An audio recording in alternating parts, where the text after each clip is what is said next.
እኔ እኮ ምንድነው መንገድ ላይ ሰው የሚያፈጥብኝ አላለሁ። ቆንጆ መሆኔን እረሳዋለሁ። እኔ ደግሞ አንዳንዴ ድሮም እኮ በመቀመጫሽ እንደምታስቢ እናውቃለን። ምክንያቱም መልክ አለኝ ብለሽ ስለምታስቢ ሁሉንም ነገር በእጅሽ የምታደርጊ ነው የሚመስልሽ። በሚያሳዝን ሁኔታ ሄርሜላ እንግዲህ ቲክቶክ ላይ ፖስት አድርጋ ነበረ በመዝሙር ማለት ነው።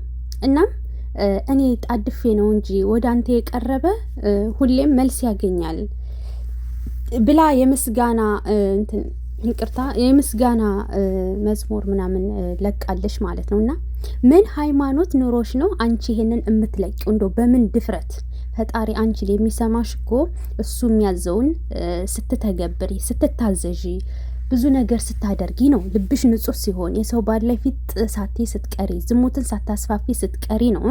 የገዛ ወንድምሽ አፍሮብሽ እኮ ነው መጥቶ የተናገረው ገባሽ? እናም አሁን ደግሞ አይንሽን በጨው አጥበሽ ይህንን ስትናገሪ አታፍሪም? ፈጣሪ አንቺን የሚሰማበት ጊዜም ሰዓትም የለውም ሲጀመር። ምክንያቱም ቀይ ሰይጣን ስለሆንሽ ተግባርሽ በጣም የወረደና የዘቀጠ ስለሆነ ምንም አይነት ርካሽ ሴት እንዴት ነው ፈጣሪ የሚሰማሽ? አንቺን የሰይጣን ስራ እየሰራሽ አንቺ የሽርሙጥና ስራ እየሰራሽ የተልከሰከሰ ነገር ላይ እየተገኘሽ ዝሙትን ከራስሽ አልፎ ትውልድን እየገደልሽ አደባባይ ላይ እኮ መተኛት ነው የቀረሽ። እና አንቺን የሚሰማበት ጊዜም ሰዓትም የለውም። ሩታን እናቃጥላለን ብለሽ ነበር፣ አልተሳካልሽም። በነገራችን ላይ ለሰይጣን የገበርሽው ነገር ምንም አልተሳካልሽም። ምክንያቱም እነዛም ፍየል እናርዳለን ስለት እናስገባለን ምናምን እያሉ ብር አዋተው ለቀለበት ሳይቀር ላንቺ ብር ሲልኩ ተዋረዱ፣ በቆፈሩት ጉድጓድ ተቀበሩ። አንቺም እንደዛው ነው የምትቀበሪው። ምክንያቱም ስለት የሰመረ ጸሎት የደረሰ ምናምን የምትይው ነገር በከንቱ ነው። ሲጀምር አንቺ ምን ሃይማኖት አለሽ? ሲቀጥል ደግሞ ሩታን አቃጥላለሁ ስትይ ከስረሻል። ለምን? አብርሽ ለፍቅር አለው ከጎንሽ ብሏታል። አይዞሽ ከጎንሽ አለው አትሸነፊም እያላት ነው ያለው ገባሽ? ስለዚህ ልቡን ማሸነፍም ሆነ ማማለል አልቻልሽም። ለሩታ ያልሆነ አንቺንም ጥሎሽ ይሄዳል። ጠብቂ፣ ቀንሽን ብቻ ዝም ብለሽ ጠብቂ ያልኩሽ። አሁን ደግሞ መልከኛ ነኝ ቆንጆ ነኝ ምናምን ትያለሽ። ኧረ እባክሽ፣ ከምንም በላይ የሰው ልጅ ክብሩ ይበልጣል። ከምንም በላይ የሰው ልጅ አስተሳሰቡ፣ እርጋታው፣ ፈጣሪውን የሚፈራ ሰዎችን የሚያከብር ለራሱ ክብር ያለው ሲሆን ነው የሚከበረው። እና ለዛ ነው ባል ያገኘሽው በክብር ቀለበት አስሮ ሽማግሌ ልኮ በወግ በባህል በማዕረግ ለምኖ ጠይቆ ያገባሽው። አየሽ፣ እንደዛ አይደለማ። ይሄ ነገር አልተደረገልሽም።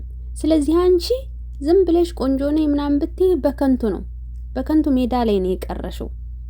እናም አይዞሽ፣ አሁን አይኔን በጨው አይኔን ጨው ምንድን ነው ይባላል? ብቻ አይኔን ምን ያድርገው ብለሽ ግንባር ያድርገው ነው ምናምን ብለሽ አፍጠሽ የመጣሽው ሽንፈትን ላለመቀበል ነው እንጂ ሁሉንም አይተሻል። እንትና ማነው ስሟ ፍቅርን የጻፈላትን ቴክስት አይተሻል። ስለዚህ አሁን ስለተቃጠልሽና ስላፈርሽ ሩታን አቃጥላለሁ ብለሽ ሀሳብሽ ግብ ስላልመታ ሽንፈትን ላለመቀበል መተሽ ትጋጋጫለሽ ቲክቶክ ላይ አየሽ፣ ትጋጋጫለሽ። አይዞሽ ቻዩ፣ ምንም ማድረግ አይቻልም። ስለዚህ በቆፈርሽው ጉድጓድ እየገባሽ ነው እና በቂጥሽ አትሰቢ ገባሽ? የአንቺ መልክ ምንድን ነው? ምንሽ ነው የሚያምረው? ዝም ብለሽ ግንድ ነሽ። ውሃ ናት ብለውሻልስ? የተገጠመልሽን ግጥም ሳላየሽም እንዴ? አልሰማሽም እንዴ? አይተሻል፣ ሰምተሻል፣ በውስጥ ተልኮልሻል፣ ሜንሽን ተደርገሻል። ተቃጠልሽ አይደለ? አይዞሽ ቀስ እያልሽ ሁሉም ሰው ከሀቅ ጎን ሆኖ ጥጉን ሲይዝ፣ አንቺ ግን ብቻሽን ዝም ብለሽ ሜዳ ላይ እንዴ። ፈረንጅ እኮ ሲገጥም ማለት ነው ምንድን ነው ይባል? የፈረንጅ አባባል እንኳን ታይም ኢዝ ጎልድ ይላል። ሰዓት ወርቅ ነው። ለምንድን ነው ጊዜሽን በአግባቡ ማትጠቀሙ? ዝም ብለሽ በከንቱ የምታባክኙ የማይሆንሽ ሰው ጋር ለምንድን ነው በወለድ ሰው መሀል ገብተሽ የምትጋጋጩ? እንዲሁም ደግሞ ውሰጁ በቃ ምንም ማድረግ አይቻልም። እሱ እንትን ስላለ ውሰጁ። ከጠቀመሽ ግን አይጠቅምሽም ነው። ዝም ብለሽ ሰዓትሽን ጊዜሽን በከንቱ አታባክኝ ነው የምመክርሽ። ሌላ ምንም ልልሽ አልችልም።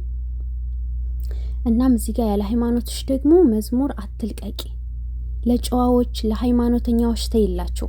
ያለ ሃይማኖትሽ ሲጀምር ሰይጣናዊ ስራ እየሰራሽ ምንም አይነት ሃይማኖት ሳይኖርሽ ፈጣሪ የከለከለውን ነገር እየሰራሽ ፈጣሪ ታዘዘኝ እንደዚህ አደረገልኝ ምናምን አትበይ እንዴ። አንቺ እኮ እየሰራሽ ያለሽው እኮ የሚያጸድቅ ስራ እኮ አይደለም፣ እሳት የሚከት ስራ እኮ ነው እየሰራሽ ያለሽው። ግን ታውቆሻል እንዴ?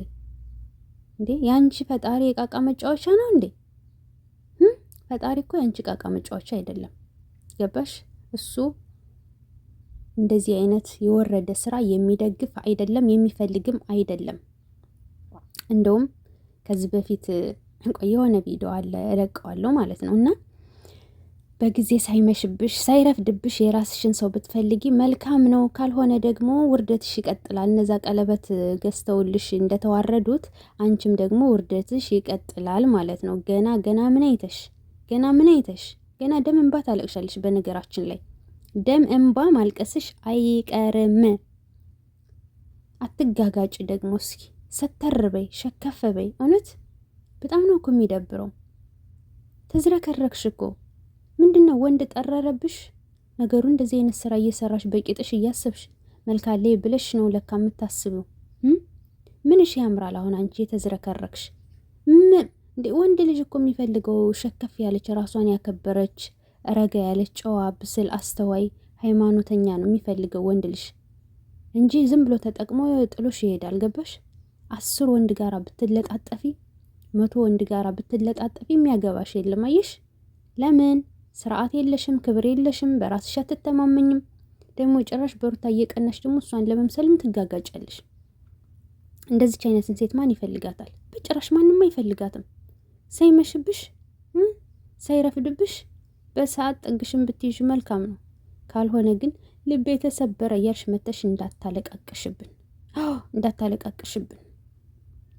እኛ ሰልችቶናል። ገባሽ? የማንንም እዚህ እንባ ጠራጊ አይደለንም። የማንንም የሚያለቅስ ምናምን ሰው እዚህ ጋር የምናባብልበት ጊዜም የለን እና እኛ ተናግረናል።